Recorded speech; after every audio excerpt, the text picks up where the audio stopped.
Assalamualaikum warahmatullahi wabarakatuh. Perkenalkan, nama saya Firda Siska Audina dengan NIM 19051204031 dari Prodi S1 Teknik Informatika kelas TI 2019A dari Universitas Negeri Surabaya. Nah, di video kali ini saya akan mensimulasikan jaringan komputer yang mengambil studi kasus jaringan di kantor bank guna untuk melengkapi tugas akhir saya. Berikut ini akan saya jelaskan deskripsi tentang jaringan yang saya buat. Di sini saya mengambil studi kasus mengenai jaringan di sebuah kantor bank. Nah, bank ini memiliki 4 cabang yang akan dihubungkan dengan router. Untuk memudahkan customer service dan teller dalam berbagi pesan, maka setiap PC harus bisa saling bertukar pesan dan mereply pesan yang sudah terkirim atau email. Selain itu, pada studi kasus yang saya buat ini, setiap PC harus bisa membuka web dari bank tersebut. Kemudian pada cabang bank Unitable dilengkapi dengan access point guna untuk memberikan keamanan bagi fasilitas WiFi agar tidak semua masyarakat bisa mengaksesnya. Jadi harus diberi password. Agar yang bisa terhubung dengan WiFi tersebut hanyalah karyawan dari kantor tersebut. Nah, dan semua perangkat ini harus tersambung dengan baik. Berikut ini adalah skenario percobaan. Jaringan kantor bank yang saya buat ini bisa menghubungkan jaringan antara cabang kantor bank yang satu dengan yang lainnya. Terdapat 4 cabang kantor bank di daerah Sidoarjo, yaitu unit Gedangan, unit Tebel, unit Keboan, dan unit Ketajen. Pada setiap kantor saya membuat ada 4 klien, yaitu 2 untuk teller dan 2 untuk customer service.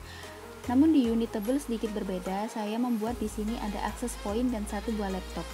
Kabel serial sebagai penghubung semua router unit. Sedangkan untuk menghubungkan antara klien ke switch, server ke switch, dan router ke switch, saya menggunakan kabel Stripe. Nah, berikut ini adalah skema jaringan kantor bank yang akan saya simulasikan nanti. Selanjutnya yaitu saya akan menjelaskan IP network dari masing-masing server.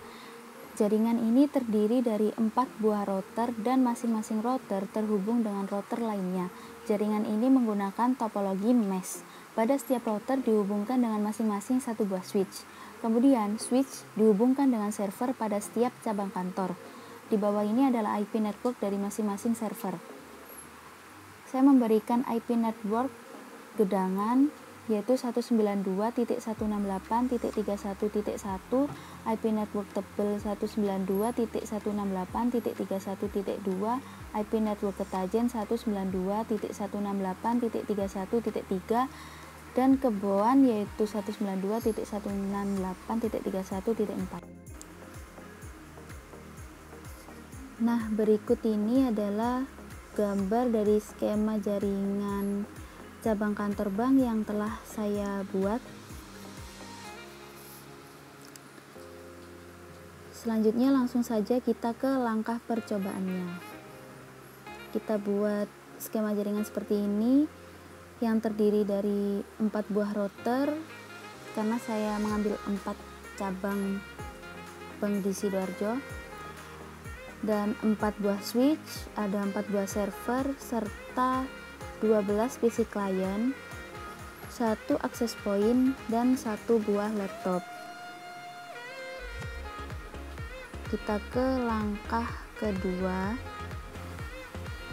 mengkonfigurasi router. Pada masing-masing router, klik pada router, kemudian ke config, lalu pilih yang fast ethernet 00, ubah port status menjadi on. IP address-nya yaitu kita atur di router Gedangan terlebih dahulu, di config fast ethernet kita masukkan 192.168.20.1 dan subnet max-nya adalah seperti ini. Jangan lupa di on kan. Nah, di sini sudah saya konfigurasikan semua dan semuanya sudah tertulis pada modul. Nah, serial 2 ini berfungsi untuk menghubungkan dengan router yang lain. Serial 3 pun juga begitu, di-on-kan semua. Serial 6. Nah, kabel serial ini berfungsi untuk menghubungkan antara router yang satu dengan router yang lainnya. Sama juga pada router kedua, kita isikan IP routernya seperti ini, dan serial-serialnya juga begitu. Semua sudah saya lampirkan di modul praktikum. Portnya jangan lupa di-on-kan semua.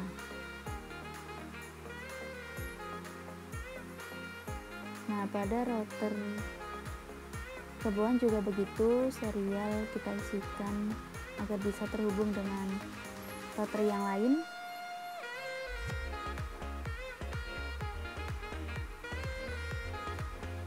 Begitu juga dengan ini, router yang terakhir,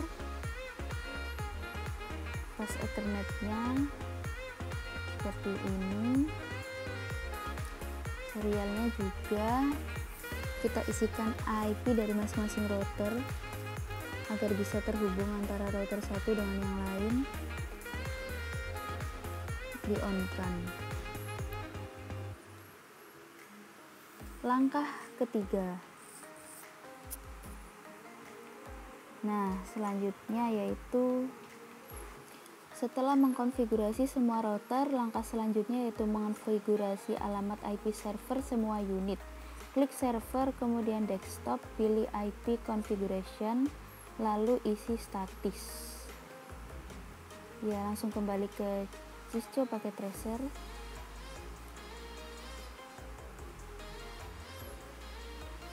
Nah, kita klik server, kita setting satu persatu. Kita klik desktop, kemudian IP configuration, kita isikan IP address-nya seperti ini. Subnet mask-nya seperti ini, dan default gateway-nya yaitu IP dari router yang terhubung. Begitu juga dengan server yang kedua. Sama kita setting di sini. Saya sudah menuliskan semua IP-IP-nya di modul praktikum. Dan perlu diingat, default gateway adalah berasal dari IP router yang terhubung dengan switch, kemudian yang dihubungkan dengan server. Seperti ini. Kita pastikan sudah terkonfigurasi semua.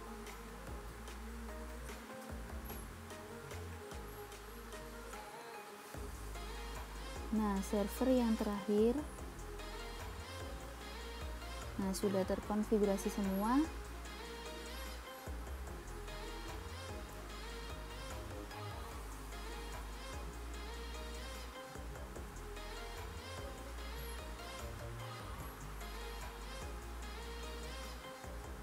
Nah, setelah itu kita lanjut ke langkah keempat.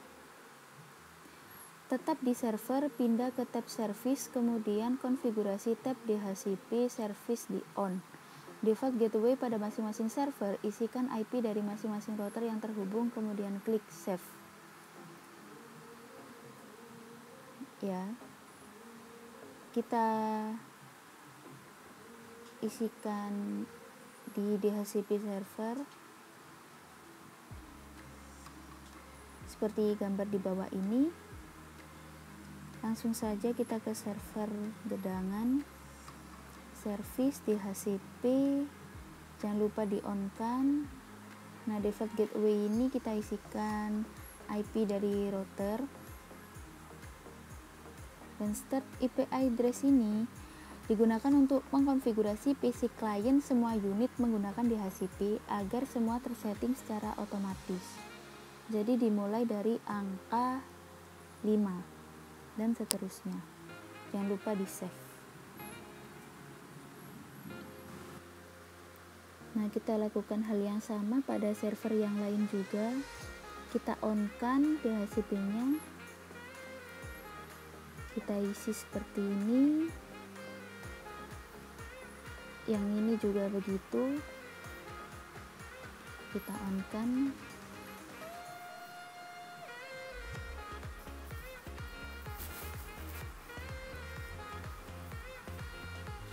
Nah, seperti ini. Kemudian kita ke langkah yang kelima. Selanjutnya yaitu konfigurasi PC client dengan DHCP. Klik tab desktop, IP configuration, ubah statik ke DHCP. Ya, kita buka PC Teller 1, desktop, IP configuration, kita ubah ke DHCP. Nah, seperti ini. Semuanya kita setting menggunakan DHCP. Bahkan sampai PC yang terakhir saya men-settingnya secara DHCP. Ya, selanjutnya langkah ke-6, konfigurasikan router semua unit agar saling terhubung. Klik router ke tab config, kemudian pilih serial sesuai dengan hubungan dari unit ke unit dan isikan masing-masing IP router.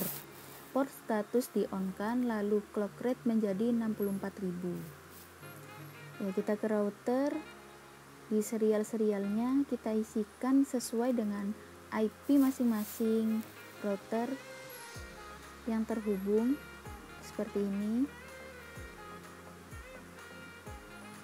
Ya, di sini sudah saya konfigurasikan semuanya. Yang ini kita ganti 64.000. Yang ini juga begitu. Maaf belum saya ganti sebelumnya. 64.000 juga. Clock rate semuanya 64.000. Langkah selanjutnya. Nah, jika sudah mengkonfigurasi semuanya, maka lakukan pengetesan apakah jaringan yang telah dibuat tersebut sudah saling terhubung dengan melakukan ping.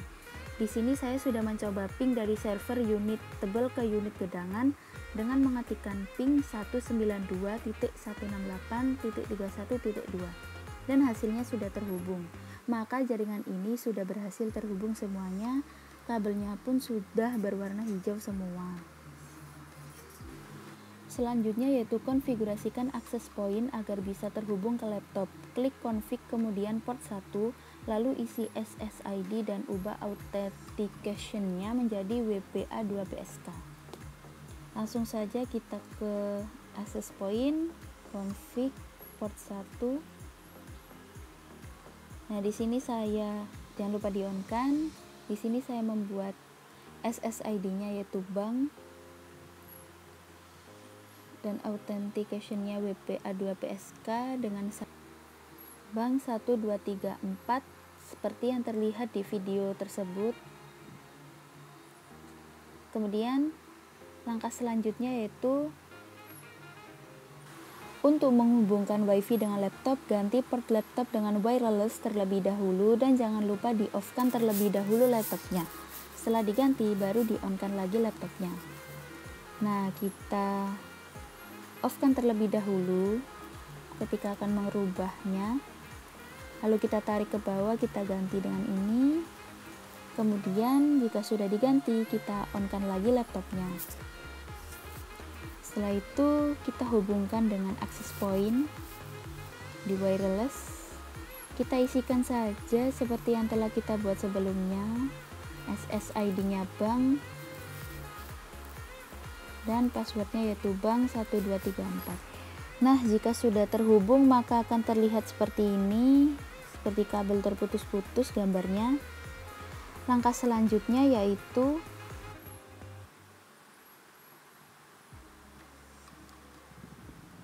mengkonfigurasi web server. Klik server gedangan lalu service, kemudian pilih yang HTTP, pastikan layanan sudah on semua. Langsung saja kita ke server gedangan, kita setting HTTP-nya, jangan lupa di-on-kan semua. Kemudian langkah selanjutnya mengedit indeks HTML dengan script yang saya buat agar scriptnya bukan default. Langsung copy paste saja script di bawah ini, dan jika sudah langsung di save saja. Kita copy paste langsung. Setelah di copy, kita paste ke index HTML di bagian server. Nah, langsung saja kita paste di sini. Setelah itu kita save. Yes.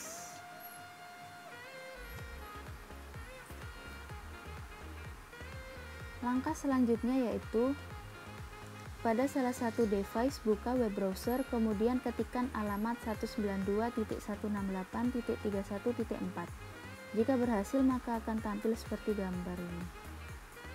Kita coba pada salah satu PC klien, kita buka web browser, langsung saja kita ketikkan 192.168.1.31 go. Nah, berarti PC ini sudah berhasil mengakses web server dan tampilannya adalah seperti ini, kantor bank di Sidoarjo.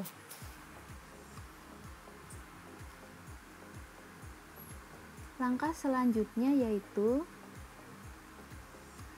agar dapat saling mengirim dan menerima email, maka harus mendaftarkan dulu mail server ke DNS server. Ya, langsung saja kita ke server untuk mengatur mail servernya. DNS. Nah, di sini saya sudah men-setting ya bank.com dengan addressnya adalah IP dari server itu sendiri, yaitu 192.168.31.2. Kemudian di save.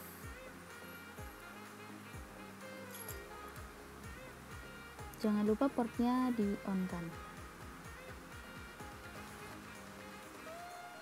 Langkah ke-15, selanjutnya lakukan nslookup bank.com pada salah satu PC klien. Apabila berhasil maka akan muncul seperti ini. Langsung saja kita nslookup di command prompt nslookup bank.com. Nah, jika sudah muncul seperti ini berarti sudah berhasil.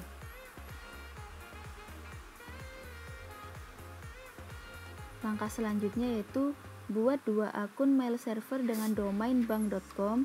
Pada server klik tab service kemudian email. Jangan lupa di on kan. Langsung saja kita ke server. Kemudian ke email. Kita buat dua user. Yang pertama saya buat user dengan nama Firda1 dan domain adalah bank.com. Sandinya 1 sampai 8. Di sini sandinya saya samakan, hanya saja username-nya yang berbeda. Jangan lupa di on kan.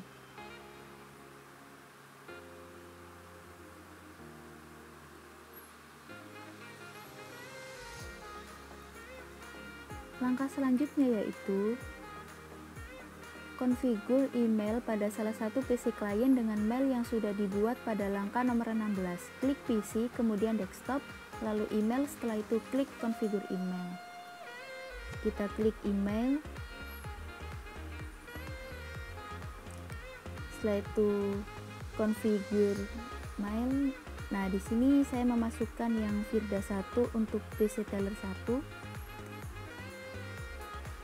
Dengan email addressnya firda1@bank.com, ininya bank.com, dan ini adalah user dan password yang telah saya buat tadi. Kemudian di save. Selanjutnya kita konfigur email pada laptop. Caranya sama seperti yang di atas tadi. Langsung saja kita klik laptop, desktop, kemudian email. Nah, kita configure mail. Di sini saya menggunakan yang Firda2 dengan email addressnya firda2@bank.com. ininya bank.com, dan username passwordnya menggunakan firda2 dengan password 123456788. Lalu kita save. Ya, langkah selanjutnya yaitu mengirimkan email dari PC Teller 1 ke laptop. Klik PC, kemudian desktop, lalu email. Selanjutnya isikan alamat email. Langsung saja kita ke PC Teller, email. Untuk menulis pesan kita klik compose. Ini kita isikan alamat email yang ingin kita kirimi, firda2@bank.com.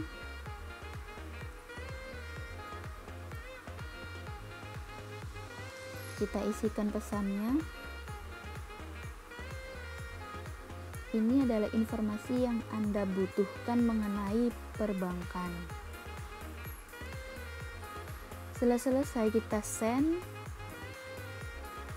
lalu kita cek di email laptop apakah emailnya sudah terkirim atau belum dengan cara mengklik receive. Nah, di sini emailnya sudah masuk dari PC Teller 1 seperti ini. Berarti sudah berhasil untuk saling mengirim email.